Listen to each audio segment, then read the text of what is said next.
Hey guys, Josh from Midlife RC. Quick little video of the butchering, I call it, of my trailfinder, blue. Not really butchering, but I took and I cut, used to be a tab right here so you could put the servo on either side. Cut that off.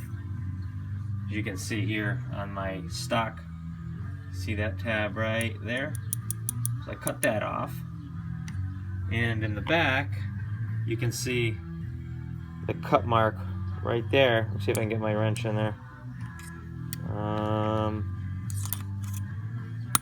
Oops. Reception's off. Where is it? Well, anyway, you can see that right down there along, just to the right of the servo. That cross member used to go all the way across. I cut that, and I salvaged the end of it to put back in the frame, so that the shock tower here bolt still had a place to go through.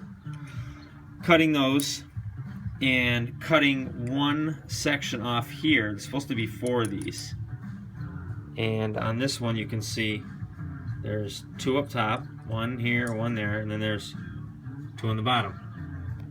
Now cutting this one off and shaving this area here gave me just enough room to clock the motor down.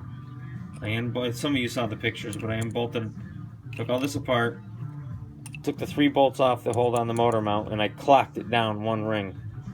And you can see the difference, how low that motor sits versus a stock trailfinder. The biggest challenge I faced, it seems, wasn't even all that. It was the steering. Because I started thinking that everything was set to go until I went to put the steering servo back in. And the short bolt that was here in the original stabilizer, I guess you call it, link, the original link that went from here to here, was hitting the motor. Nothing was happening.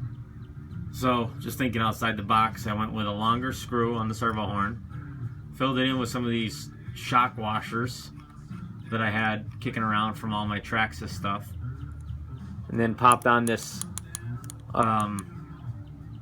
aftermarket link or steering stabilizer, because I could shorten it up a lot and get it really tight. I couldn't really change the stock one much more unless I cut it.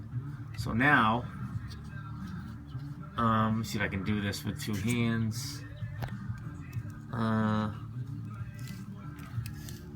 Now, everything moves freely under the motor. And, where is it? Under full compression, nothing hits. There's all kinds of room under there. Sorry about the hand, guys. Nothing hits. And right now my shock's really soft, so. Next will be stiffening up the springs and putting it back together, and then tuning it back up.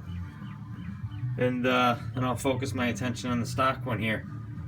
If I like the way that motor clock went down and works, I'm not gonna waste any time doing it to this one. Same thing, cut and drop. So that's a little update in red and blue. It's hilarious that I chose those names just from the body colors, but blue has blue servos, red has a red servo. Funny to me. Anyway, that's my update.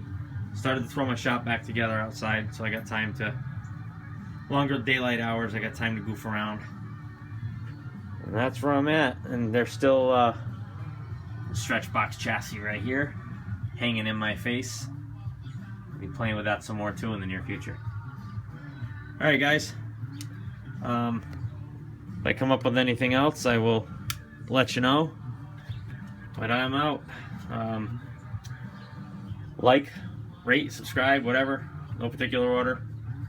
Have yourselves a fantastic evening.